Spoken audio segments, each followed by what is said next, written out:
जय श्री कृष्ण दोस्तों, आप सभी के सहयोग से हमने अपने चैनल शीतल स्पीक्स पर श्रीमद् भगवद गीता के पहले 9 अध्यायों को सफलतापूर्वक पोस्ट कर दिया है, जिनका लिंक इस वीडियो के डिस्क्रिप्शन बॉक्स में आपको मिल जाएगा। तो चलिए आज हम पोस्ट करते हैं श्रीमद् भगवद गीता का 10वां अध्याय, जिसका नाम है विभूति योग।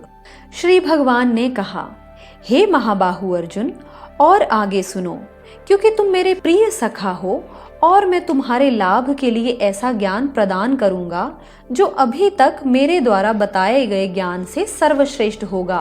ना तो देवतागण मेरी उत्पत्ति या ऐश्वर्य को जानते हैं और ना ही महर्षि गण ही जानते हैं, क्योंकि मैं सभी प्रकार से देवताओं और महर्षियों का भी कारण स्वरूप हूँ। जो मुझे अजन्मा अनादि समस्त लोकों के स्वामी के रूप में जानता है, मनुष्यों में केवल वही मोह रहित और समस्त पापों से मुक्त हो पाता है। बुद्धि, ज्ञान, संशय तथा मोह से मुक्ति, क्षमा भाव, सत्यता, इंद्रिय निग्रह, मन निग्रह, सुख तथा दुख, जन्म मृत्यु, भय अभय, अहिंसा, समता, तुष्टि, तप, दान, यश तथा अपयश, जीवों के ये विभिन्न गुण मेरे द्वारा ही उत्पन्न हैं। सप्तऋषि गण तथा उनमें भी पूर्व 4 अन्य महर्षि मेरे एवं सारे मनु मानव जाति के पूर्वज सब मेरे मन से उत्पन्न हैं तथा विभिन्न लोकों में निवास करने वाले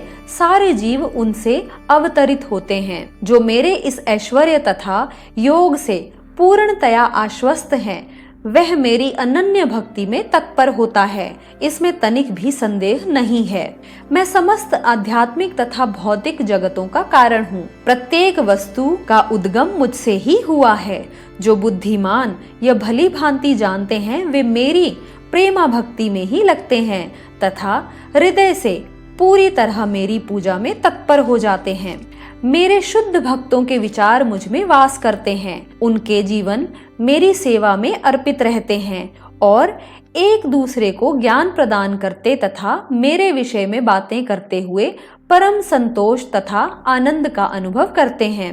जो प्रेम पूर्वक मेरी सेवा करने में निरंतर लगे रहते हैं, उन्हें मैं ज्ञान प्रदान करता हूँ, जिसके द्वारा वे मुझ तक आ सकते हैं। मैं उन पर विशेष कृपा करने के हेतु उनके हृदयों में वास करते हुए ज्ञान के प्रकाशमान दीपक के द्वारा अज्ञान जन्य अंधकार को दूर करता हूँ। अर्जुन ने कहा, आप परम भगवान, परम धाम, परम पवित्र, परम सत्य हैं। आप नित्य, दिव्य, आदि पुरुष, अजन्मा तथा महानतम हैं। नारद, असित, देवल तथा व्यास जैसे ऋषि आपके इस सत्य की पुष्टि करते हैं और अब आप स्वयं भी मुझसे प्रकट कह रहे हैं। हे कृष्ण, आपने मुझसे जो कुछ कहा है उसे मैं पूर्णतया सत्य मानता हूँ। हे प्रभु, ना तो देवतागण ना असुरगण ही आपके स्वरूप को समझ सकते हैं। हे परम पुरुष, हे सबके उद्गम, हे समस्त प्राणियों के स्वामी, हे देवों के देव, हे ब्रह्मांड के प्रभु, निसंदेह एकमात्र आप ही अपने को अपनी अंतरंगा शक्ति से जानने वाले हैं। कृपा करके विस्तार पूर्वक मुझे अपने उन दैवीय ऐश्वर्यों को बताएं जिनके द्वारा आप इन समस्त लोकों में व्याप्त हैं। हे कृष्ण, हे परम योगी, मैं किस तरह आपका निरंतर चिंतन करूं और आपको कैसे जानूं? हे भगवान, आपका स्मरण किन किन रूपों में किया जाए? हे जनार्दन, आप पुनः विस्तार से अपने ऐश्वर्य तथा योग शक्ति का वर्णन करें। मैं आपके विषय में सुनकर कभी तृप्त नहीं होता, क्योंकि जितना ही मैं आपके विषय में सुनता हूँ, उतना ही आपके शब्द अमृत को चखना चाहता हूँ। श्री भगवान ने कहा, हाँ, अब मैं तुमसे अपने मुख्य वैभव युक्त रूपों का वर्णन करूंगा, क्योंकि हे अर्जुन, मेरा ऐश्वर्य असीम है। हे अर्जुन, मैं समस्त जीवों के हृदयों में स्थित परमात्मा हूँ। मैं ही समस्त जीवों का आदि मध्य तथा अंत हूँ। मैं आदित्यों में विष्णु, प्रकाशों में तेजस्वी सूर्य, मारुतों में मरीचि तथा नक्षत्रों में चंद्रमा हूँ। मैं वेदों में सामवेद हूँ, देवों में स्वर्ग का राजा इंद्र हूँ, इंद्रियों में मन हूँ तथा समस्त जीवों में जीवनी शक्ति हूँ। मैं समस्त रुद्रों में शिव हूँ, यक्षों तथा राक्षसों में संपत्ति का देवता कुबेर हूँ, वसुओं में अग्नि तथा समस्त पर्वतों में मेरु हूँ। हे अर्जुन, मुझे समस्त पुरोहितों में मुख्य पुरोहित बृहस्पति जानो। मैं ही समस्त सेना नायकों में कार्तिकेय हूँ और समस्त जलाशयों में समुद्र हूँ।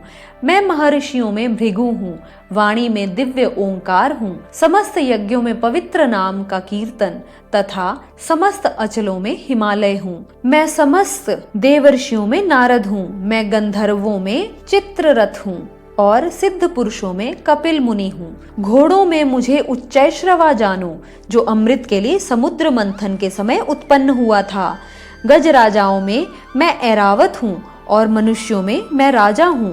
मैं हथियारों में वज्र हूँ, गायों में सुरभि, संतति उत्पत्ति के कारणों में प्रेम का देवता कामदेव तथा सर्पों में वासुकी हूँ। अनेक फनों वाले नागों में मैं अनंत हूँ और जलचरों में वरुण देव हूँ। मैं पितरों में अर्यमा हूँ और नियमों के निर्वाहकों में मैं मृत्युराज यम हूँ। दैत्यों में मैं भक्तराज प्रहलाद हूँ, दमन करने वालों में काल हूँ, पशुओं में सिंह हूँ तथा पक्षियों में गरुड़ हूँ। समस्त पवित्र करने वालों में मैं वायु हूँ, शस्त्रधारियों में राम, मछलियों में मगर तथा नदियों में गंगा हूँ। हे अर्जुन, मैं समस्त सृष्टियों का आदि, मध्य तथा अंत हूँ। मैं समस्त विद्याओं में अध्यात्म विद्या हूँ और तर्क शास्त्रियों में मैं निर्णायक सत्य हूँ। अक्षरों में मैं अकार हूँ और समासों में मैं द्वंद्व समास हूँ। मैं शाश्वत काल में भी हूँ और ब्रह्मा भी मैं ही हूँ। मैं सर्वभक्षी मृत्यु हूँ और मैं ही आगे होने वालों को उत्पन्न करने वाला हूँ। स्त्रियों में मैं कीर्ति, श्री, वाक, स्मृति, मेघा, धृति तथा क्षमा हूँ। मैं साम देवों के गीतों में बृहत साम हूँ और छंदों में गायत्री हूँ। समस्त महीनों में मैं मार्ग शीर्ष और समस्त ऋतुओं में फूल खिलाने वाली बसंत ऋतु हूँ। मैं छलियों में जुआ हूँ और तेजस्वियों में तेज हूँ। मैं विजय हूँ, साहस हूँ और बलवानों का बल हूँ। मैं वृष्णि वंशियों में वासुदेव और पांडवों में अर्जुन हूँ। मैं समस्त मुनियों में व्यास तथा महान विचारकों में ऊष्णा हूँ। अराजकता को दमन करने वाले समस्त साधनों में से मैं दंड हूँ और जो विजय के आकांक्षी हैं उनकी मैं नीति हूँ। रहस्यों में मैं मौन हूँ और बुद्धिमानों में मैं ज्ञान हूँ। यही नहीं, हे अर्जुन, मैं समस्त सृष्टि का जनक बीज हूँ। ऐसा चर तथा अचर कोई भी प्राणी नहीं है जो मेरे बिना रह सके। हे परंतप, मेरी दैवीय विभूतियों का अंत नहीं है। मैंने तुमसे जो कुछ भी कहा वह तो मेरी अनंत विभूतियों का संकेत मात्र है। तुम जान लो कि सारा ऐश्वर्य, सौंदर्य तथा तेजस्वी सृष्टियां मेरे तेज के एक स्फुलिंग मात्र से उद्भूत हैं। किंतु हे अर्जुन, इस सारे विशद ज्ञान की आवश्यकता क्या है? मैं तो अपने एक अंश मात्र से संपूर्ण ब्रह्मांड में व्याप्त होकर इसको धारण करता हूँ। तो दोस्तों, श्री भगवान के इन्हीं शब्दों के साथ श्रीमद् भगवद गीता के 10वें अध्याय को यहीं समाप्त करते हैं। यदि आपको ये वीडियो पसंद आई हो तो कृपया वीडियो को लाइक और चैनल को सब्सक्राइब जरूर करें। धन्यवाद दोस्तों। जय श्री कृष्ण।